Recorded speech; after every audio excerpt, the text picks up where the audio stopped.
And now, with another installment of our continuing series, ECON 911, a report from David Mogolov, who's been working the BNN Suburban beat. David, what are you seeing out there? How are the suburbs reacting to the economic crisis? Hello, JR. The suburbs are holding strong. We're seeing a bit of weakness in the Framingham area with layoffs and foreclosures on the rise, but Framingham has always been virtually third world. Otherwise, the suburban defense system is working exactly as planned. When you say suburban defense system, is this related to the Boston evacuation plan? Oh, no. It's not governmental, JR. I'm talking about something effective.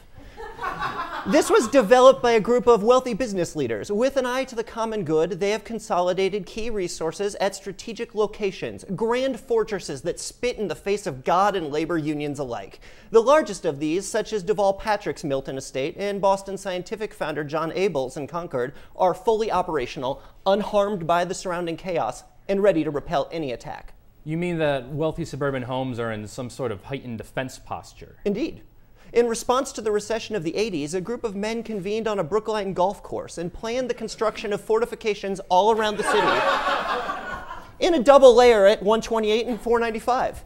Through their settlement of the suburban wilderness, they have greatly augmented Boston's ability to survive an assault, while also creating remarkable opportunities for aspiring shoeshine and lawn boys.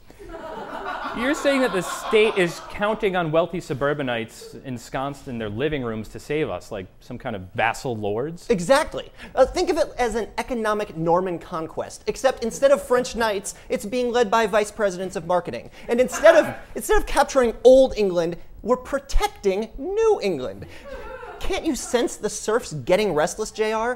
They're not going to mindlessly chew on McGriddles and Twizzlers forever. Some of them will invariably learn how to read, even if at first it's only to find out what racist comment Miley Cyrus made this week. Then, before you know it, they're going to mobilize, and they'll be threatening such enclaves as Wellesley and Lincoln. We might lose a Roslindale or an Attleboro or even a Lowell. Well, let's be honest, we've already lost Lowell. But their sacrifices will protect the rest of us. So the plan is to sacrifice the little guy to preserve status symbols. Oh, no. These fortresses aren't just status symbols. When push comes to shove, don't you think that the founders of Boston Scientific haven't installed some high-tech defenses around their homes? Bostonians can remain confident that somebody is there to minimize the danger, whether it takes the form of pillaging hordes of jobless baristas from the south or depressed jobless lobstermen from the north. So the rich have insulated themselves from the rest of the state, but aren't people concerned? JR, people are very concerned, and they should be. In particular, we're concerned about attack from the sea. The Commonwealth has found it remarkably difficult to establish permanent suburban communities beyond our shores. Cape Wind's farms will intercept some attackers, but we'll remain exposed until the suburban ring can connect our compound in Hyannis to the Nahant retreat. Or at least until we find a way of sinking Provincetown, which pretty much is just economic blight now.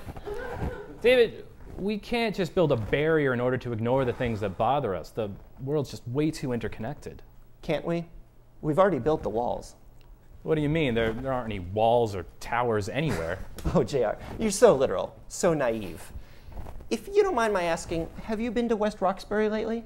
No. What about Mattapan? Nope. Brockton? God, no.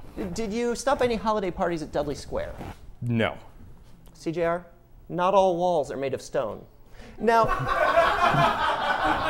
if you'll excuse me, I need to get back to the suburbs before they close the gates. Thank you, David Mogolov.